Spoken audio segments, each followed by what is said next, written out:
Hello and welcome back to another episode of Biblical Unlocks. This show is designed to help keep up your habit of reading the Bible, understanding the Bible, and applying it in your daily life, as studies routinely show that those who read their Bibles regularly have significantly lower symptoms of depression, anxiety, and anger, whilst also having significantly higher feelings of compassion, forgiveness, and a sense of purpose in their lives.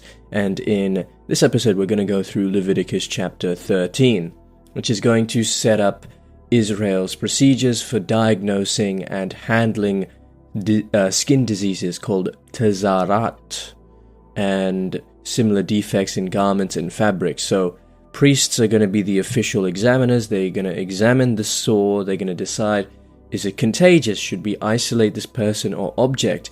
And then they have to determine whether restoration, when and whether restoration is possible. The law teaches that careful discernment, clear public procedures, and containment is really important, that when an impurity is identified, the individual needs to be quarantined, treated, and either declared clean or permanently separated.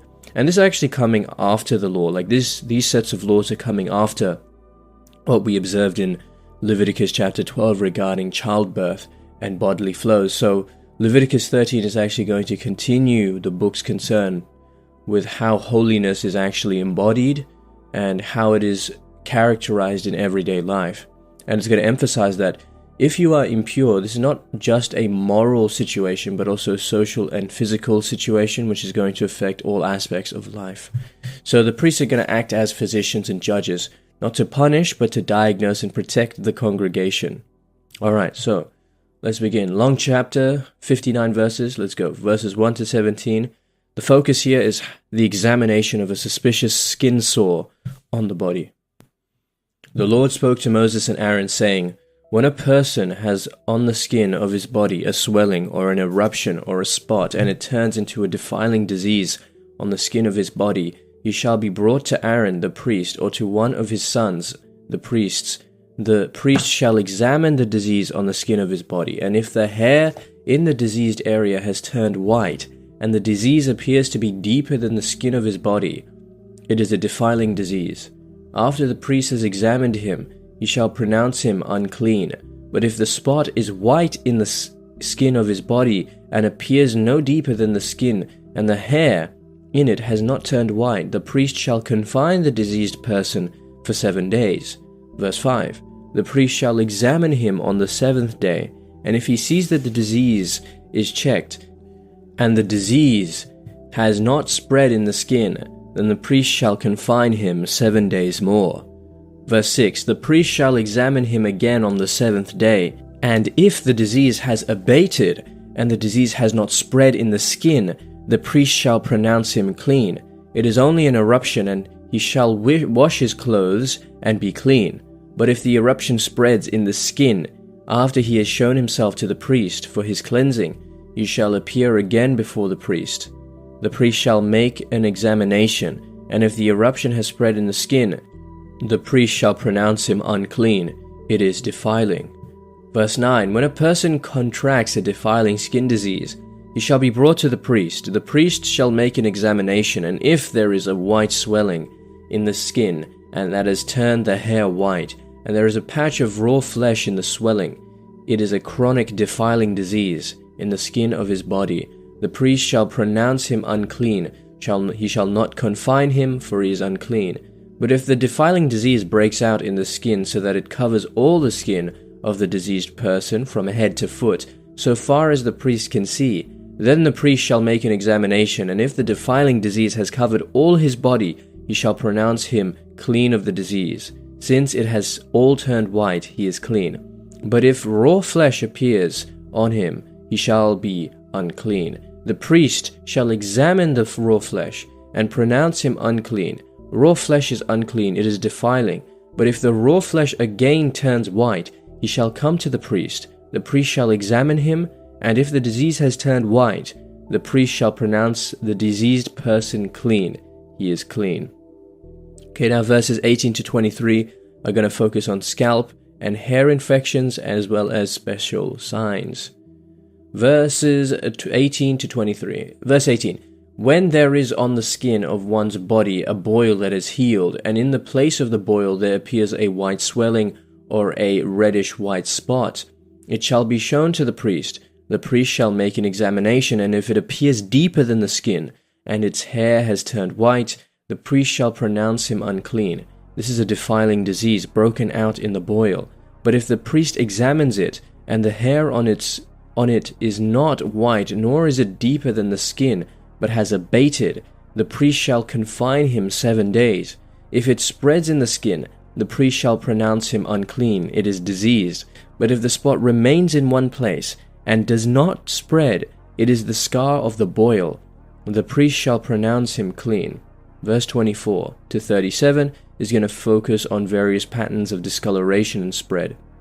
Or, when the body has a burn on the skin, and the patch of the burn becomes a spot, reddish white or white, the priest shall examine it. If the hair in the spot has turned white, and appears deeper than the skin, it is defiling, it has broken out in the burn, and the priest shall pronounce him unclean. This is a defiling disease. But if the priest examines it, and the hair in the spot is not white, and it is no deeper than the skin, but has abated, the priest shall confine him 7 days. The priest shall examine him the 7th day. If it is spreading in the skin, the priest shall pronounce him unclean.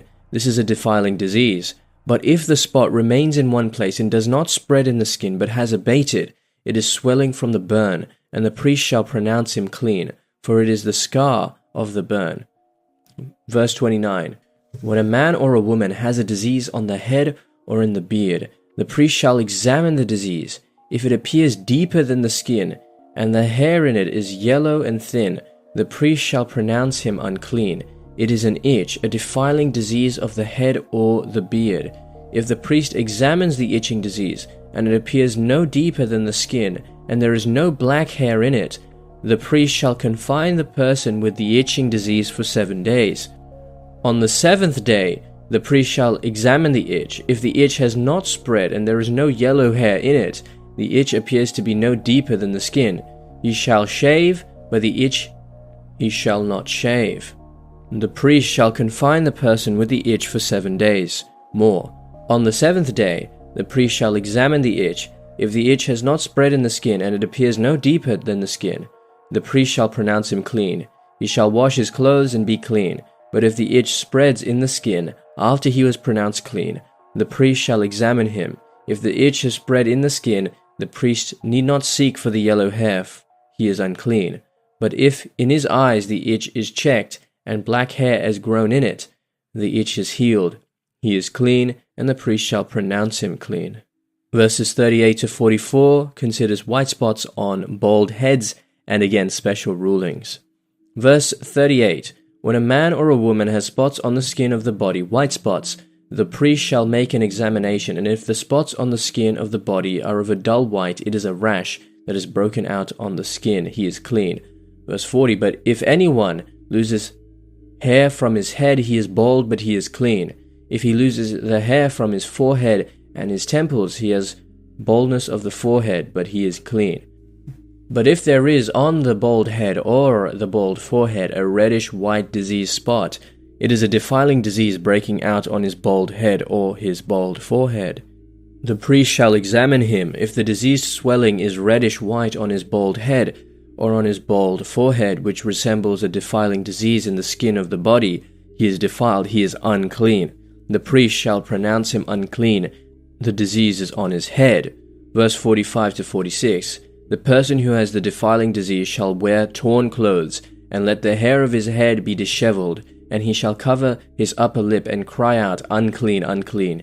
He shall remain unclean as long as he has the disease. He is unclean. He shall live alone. His dwelling shall be outside the camp. Verses 47 to 59 is going to focus on textiles, damaged shirts, wool, leather, and rules for contaminated fabrics. Verse 47. Concerning clothing, when a defiling disease appears in it, in woolen or linen cloth, in warp or woof of linen, or wool, or in a skin, or in anything made of skin, if the disease shows greenish or reddish in the garment, whether in warp or woof, or in skin, or in anything made of skin, it is a defiling disease and shall be shown to the priest.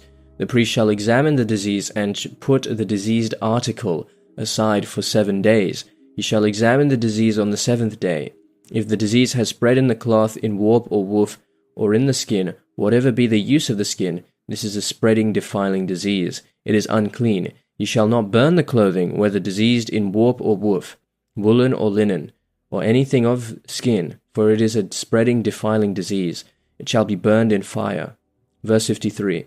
If the priest makes an examination, and the disease has not spread in the clothing, in warp or woof, or in anything of the skin, the priest shall command that the diseased article be washed, and he shall put it aside 7 days more.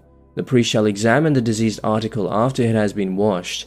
If the diseased spot has not changed color, though the disease has not spread, it is unclean. You shall burn it with fire, whether the worn spot is on the inside or on the outside.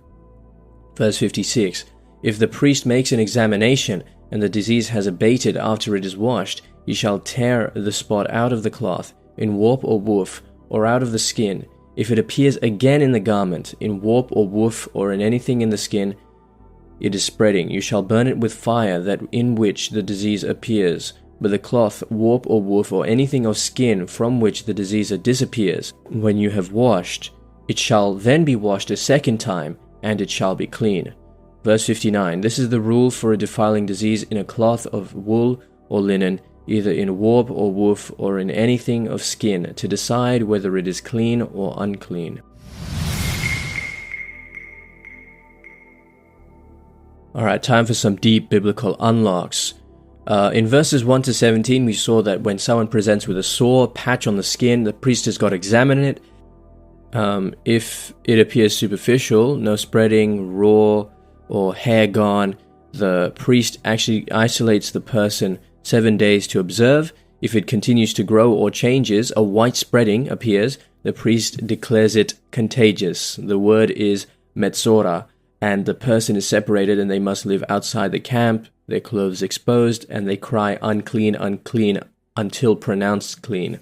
So here there's an expert diagnosis. The priest actually acts as the authorized examiner, so amateur judgment and gossip is discouraged. And the law assumes errors in quick judgments. That's why quarantine and repeated checks actually prevents a false positive. It prevents people from coming to rash decisions. And isolation here is actually protective. The community is shielded, but the isolated person is not abandoned. The law actually prescribes a special location outside the camp with ongoing monitoring. So I guess you could say it's a bit like a hospital, a quarantining area. In verses 18 to 23, the priest looks for certain signs on the scalp or hair, brittle hair in the affected area, hollow spots, or spreading whiteness. If the lesion is superficial, the person is isolated. If it is active and spreading, he is declared unclean. So again, you have skillful discernment here, because not every blemish is going to be contagious, and the procedure actually protects the innocents and confines the real danger. Verses 24 to 37, we see that if the whiteness spreads to a larger area or the sore seems to deepen, the verdict changes. Conversely, if the lesion fades or hair returns, the person may be declared clean after the priestly examination. Again, the process of relapse and recovery are foreseen. The law actually anticipates that the disease may show a back and forth movement and actually prescribes a path for reintegration. White spots on the bald head or a partial whiteness get special attention. Some cases are clean, some are contagious, and the priest must exercise judgment. So nothing is trivial here. Even if a culturally awkward symptom gets regulated, the community is taught to pay attention to edge cases, things that are on the brink, right? Special cases, and so on and so forth.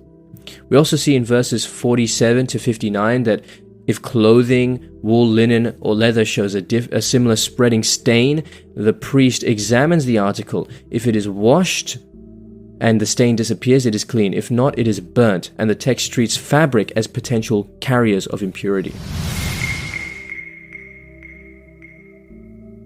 So that's it for this episode of Biblical Unlocks. This show is designed to help you keep up your habit of reading the Bible, understanding the Bible, and applying it in your daily life. I upload daily, so if you don't want to miss tomorrow's episode, feel free to rate the show and follow. Otherwise, just have a blessed day. And Always remember, if you're not in your word, you're in your feelings. Godspeed.